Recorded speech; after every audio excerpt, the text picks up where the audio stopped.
Father Ted. Why is it that we use the words Catholic and Apostolic in the creed that we read every Sunday? Are we considered Roman Catholics? I thought that was a separate church. And I also see a lot of churches around town that are called Apostolic, but they are Protestant. So I am confused as to why we identify with them. Can you please clarify? So first of all, I just wanted to say thank you for your question. It's actually a really common one, and it sounds like a really simple answer. However, it is a little bit more complex than we think. So the question of why do we use the terms Catholic and Apostolic? It usually makes people turn their heads, especially people who are not used to hearing the creed, or even if they have been hearing the creed for most of their lives, sometimes they don't really pick up on it, or they don't really think, why do we say these things? And really the answer to your question has to do with history. It has to do with how old the Orthodox Church really is. And the question of that is really old. The Orthodox Church goes back to the very beginning, to 33 AD. There isn't a time when the Orthodox Church was not. And so a lot of times people, especially who are non-Orthodox, when they approach the Orthodox Church, some of the questions that they ask is, tell us more about your denomination, who started your movement? And usually the answer that comes across sometimes as arrogant is Jesus Christ. And people don't understand what we mean by that because they don't realize that the Orthodox Church is the root of Christianity. It is not simply a denomination.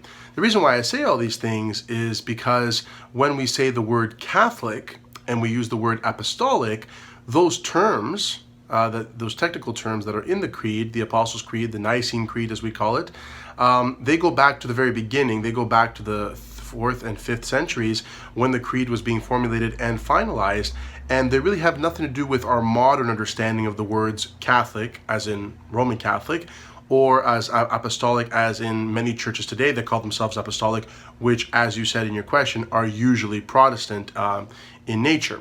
So let's look at the first word, Catholic. So Catholic means quite literally universal, all-encompassing. So the early church, before there was the Great Schism, which happened in 1054, between the East and the West becoming what is known as Roman Catholic and the East remaining what we call today Eastern Orthodox, it was simply one Christian church for 1,000 years. And that church was called the One Holy Catholic and Apostolic Church. Now, Catholic means universal. It means embracing everybody, all peoples.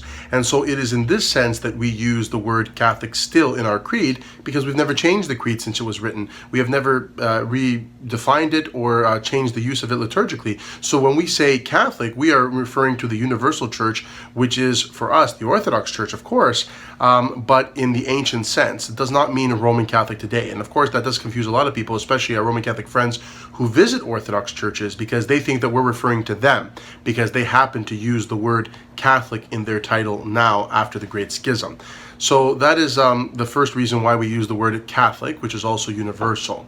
The second word, Apostolic, is actually quite simple as well. Apostolic means exactly that our faith is based on the faith of the apostles, the preaching of the 12 apostles, those people who actually were with Christ, who were his close inner circle, and those are the ones who spread the gospel, and they were the first people to spread it throughout the ends of the earth. And some of them were also evangelists as well. And so when we say Apostolic Church, it means that the faith is based on the apostles. The early church used these two terminologies, the Holy Catholic and Apostolic Church, to speak about the nature of the church. What is this church that we speak about?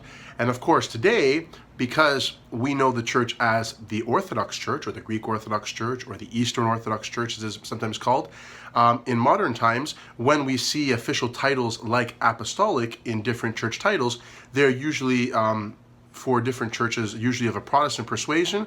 And so when we see those, we get confused. We say, well, I see, the Apostolic Church down the corner, or there's many different names that we may see, but they usually use the word apostolic because they feel that they are following the teachings of the apostles as well.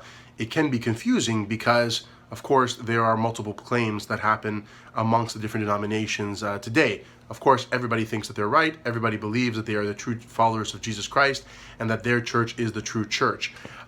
This is a confusing kind of position that we find ourselves in, especially in North America and Canada and the States, where we have this phenomenon of what we call denominationalism, where there are multiple denominations, actually over 30,000 different Christian denominations in North America right now at this moment, and all of them claim to know the truth about Jesus Christ. And so many times, many of these different sects appropriate words from the creed or from the history of the church, and to make it their own, to legitimize themselves, to give themselves a unique identity. And sometimes these words come from our creed, such as Catholic and such as Apostolic. And so we shouldn't be confused with the terminology that we see in the creed, and we shouldn't necessarily take the meaning of it as it's understood today, but rather we should look at what it was meant historically, originally, and this is what the Orthodox Church continues to do.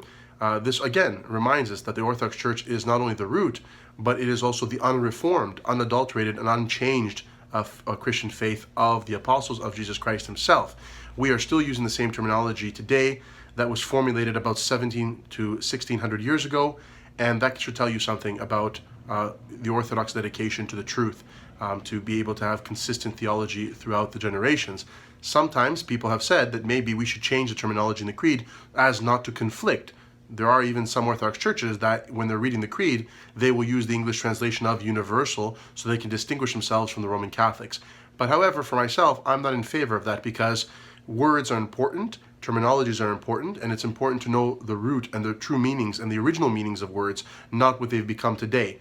Of course, we recognize that words change in the meanings, and they are in different uses today, but it is important for us not to allow other organizations or other churches to appropriate the language that has been thoroughly Orthodox for the last 2,000 years. So this is the reason why we use Apostolic and Catholic in the creed. Of course, the rest of the creed is extremely important as well, and it really lays out the basics of the Orthodox faith. And it's really, really important for all Orthodox Christians to know this off by heart, not just to kind of read it, but to really internalize it. If you don't know it in Greek, you should know it in English or whatever language you happen to speak. It's one of those things, those fundamental teachings, those fundamental things that Orthodox Christians should know, because it's said at every divine liturgy. It's also said in many, many other services throughout the week or throughout the year. And it's something that as Orthodox Christians, we should know at the bare minimal, because this is really the core of our faith. Thank you again for asking your wonderful question. I hope that everybody is having a blessed Nativity fast as we are approaching the halfway mark. And I will see you guys in 2 weeks before Christmas with our next video podcast.